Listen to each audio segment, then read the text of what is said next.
Hello everyone, my name is Brendan Moore. That noise you're hearing is my ventilator. And welcome to Page Turners They Were Not, my Star Wars podcast. Today we celebrate the 9 actors who brought Darth Vader to life in the Star Wars saga. Yes, you heard me right. 9 actors. The 9 actors who brought Anakin Skywalker / Darth Vader to the screen. So let us begin with the original Star Wars film. Darth Vader was played by David Prowse and James Earl Jones. David Prowse was a British bodybuilder who wore the suit. And James Earl Jones, of course, provided the iconic voice of Vader. Now, today, we're just going to celebrate. There are a little bit of behind-the-scenes drama, particularly involving David Prowse.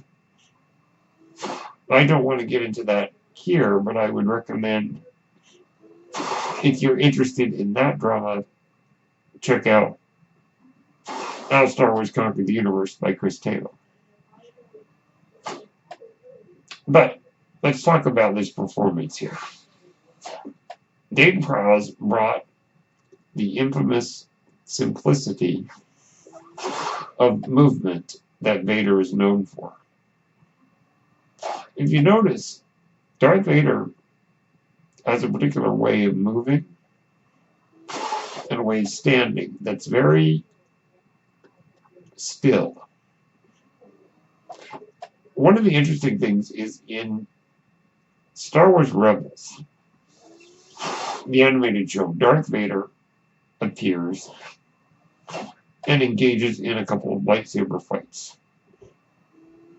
Now, we know in our modern age, and they knew this while making it,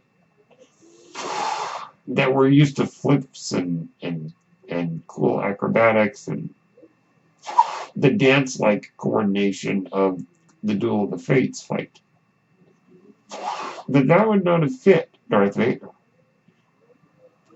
That is not his style, and so the animators in that show made him very much as he was brought to life by Dave Prowse. Basically like a mountain that doesn't move.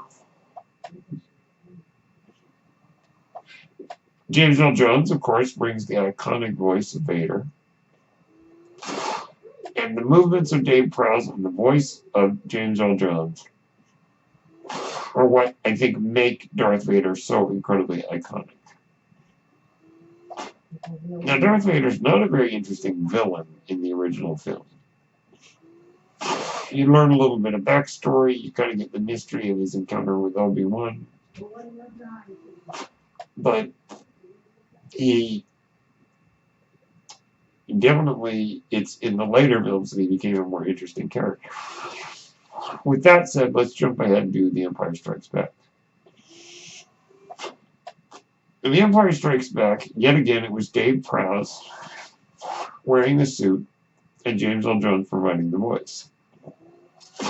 However, a new detail was added, and that is during the fight scenes, the lightsaber fight on Cloud City, Darth Vader was played in the suit by fight choreographer Bob Anderson. Bob Anderson is a great fight choreographer who has worked on such films as The Princess Bride, Lord of the Rings, Star Wars, I think even Pirates of the Caribbean. The list goes on. Now, David Prowse was notoriously,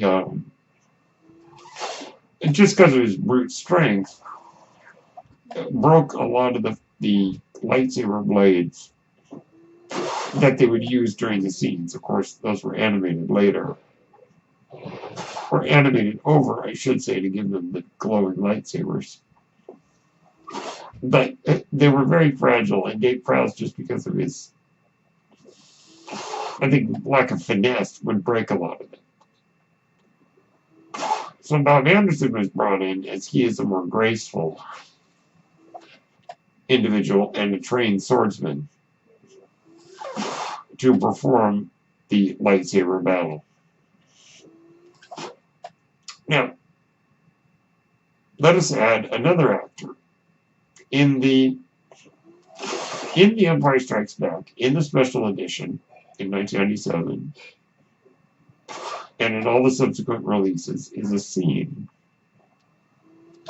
when, after Luke falls down the shaft in Cloud City, Vader returns to his Star Destroyer.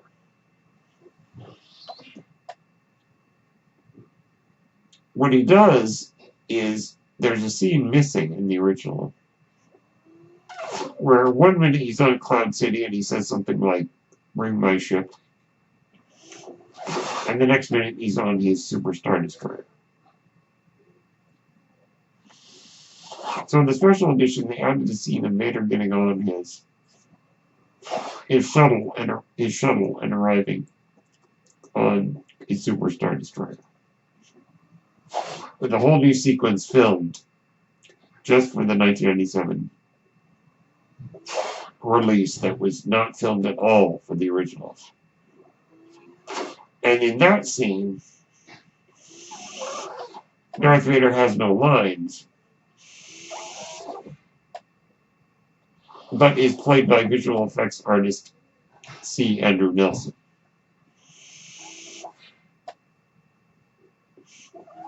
That is one of the scenes that I'm actually okay with them adding in the special edition, because it's a missing scene and it doesn't detract from the film, and it actually meshes pretty well visually. Anyhow, now we go ahead to Return of the Jedi. Yet again, it's the triumvirate of Dave Prowse, Bob Anderson, and James Earl Jones. But another person is added to the mix, and that is legendary British Shakespearean stage actor Sebastian Shaw.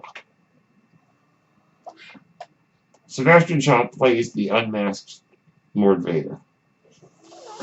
Or should I say, the redeemed Anakin Skywalker. He has only a very, very few lines,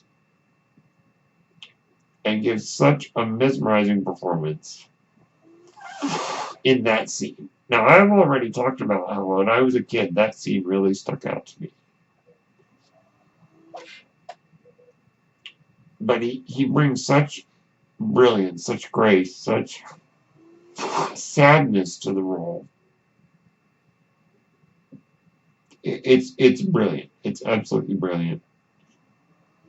And it was so interesting to see that this dark figure who terrorized the galaxy was a broken old man, full of regret.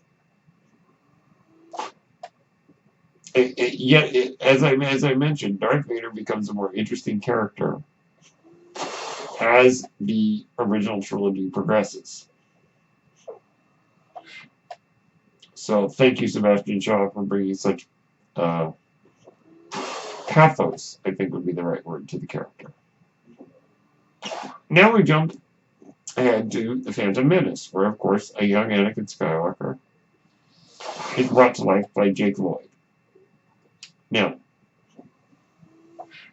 we are not here to talk about the performance given by Jake Lloyd. I think Jake Lloyd did fine with what he was given. I know a lot of people gave him a lot of flack for not being the best actor, but he was 10 years old. I mean, for heaven's sake, what do you expect?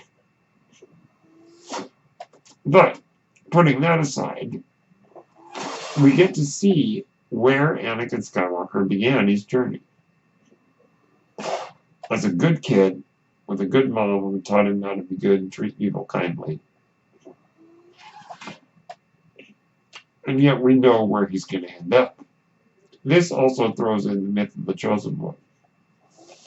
or the prophecy of the chosen one, which I think adds even more amazing depth to the character of Anakin Skywalker. Knowing that even though he fell to the dark side, he did ultimately redeem himself and fulfill his destiny. And Jake Lloyd brings, I think, such a wonderful youthful energy to the character, and I think, for what it's worth, he does a pretty good job. I'd say he does a good job with what he was given.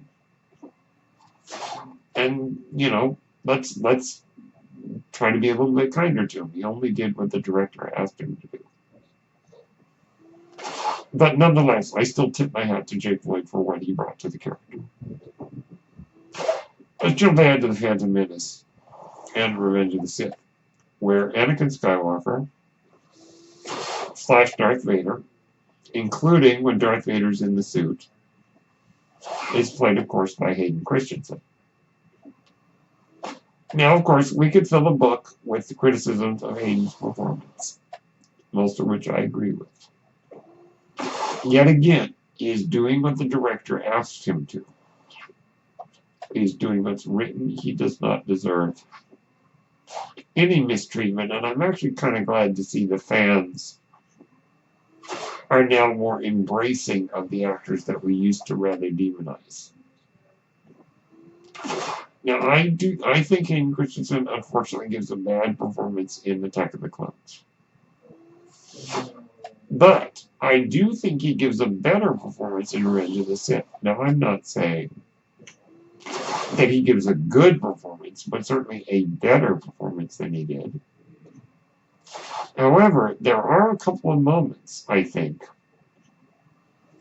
where there is some legitimately decent acting from Hayden Christensen. The scene such as when he's in the Jedi Council chambers, as Mace Windu is off to arrest Chancellor Palpatine. Where we get that music of him and Padme connecting across the skyscrapers of Coruscant with that kind of low, frightening hum of music, and you see that in that moment, Anakin is deciding whether or not he should help Chancellor Palpatine or fight against Chancellor Palpatine. Palpatine has given him kind of the bait by saying, hey, join up with me and you won't have to worry about Padme because we'll save her life. It's a very tempting offer, and Anakin is very much pulled by it. So there's some good scenes there. Some of the stuff on Mustafar is pretty good. When he's gone and become Darth Vader and he's got the glowing red eyes. And I think he captures that wickedness quite well. There's actually a Hot Toys figure of Anakin Skywalker in Episode 3 with the red eyes. So I guess technically he'd still be Darth Vader in that part. Or he would be Darth Vader in that part. But I want that figure. But regardless, I think he brings a lot better performance to Revenge of the Sith. Yet again, it's ultimately up to the writing and the directing to really bring a good performance out of an actor. But I do think that Hayden did a better job in Revenge of the Sith. And I thank him so very much for what he's brought to the character. Now, of course, we come to the next time we see Darth Vader, and that is in Rogue One. The character of Vader in Rogue One, I think, is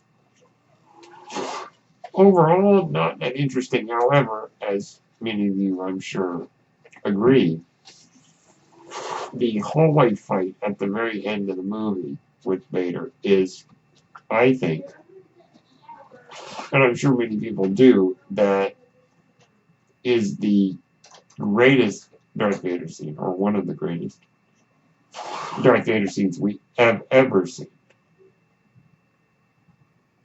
I remember that, I knew that Vader was going to be appearing in Rogue One. And of course, we see him at the Mustafar Castle, which I thought was really cool. Oddly enough, that he built his home near where he had his final showdown with, well, not final, but his legendary showdown with Obi-Wan. That Vader would choose to build a home, his castle there. And, that scene with Krennic it's all right. And, I think, if I heard correctly, that was originally really the only time we were going to get Vader in the movie until the filmmakers decided they needed to do something better with him. So they added the idea of having the great hallway fight there at the end of the movie, which is marvelous. So in Rogue One, Vader is brought to life by two actors, Spencer Wilding and Daniel Nepris. Now, I'm not sure who played who in what scene, but, props to them for what they brought to the character. And, of course, in every cinematic representation of Darth Vader in the saga, he has been voiced continuously by James Earl Jones. So, I'd like to thank very much these 9 actors for what they brought. Darth Vader is a cultural figure known around the world. Even people who don't know Star Wars, I think, know who Darth Vader is. Anakin Skywalker. I think Vader is one of the great movie villains. Is Anakin one of the great movie heroes? Well, I don't know about that. But I'm so very glad for these actors, for the talents that they brought, which have made Darth Vader the figure that he is to us today.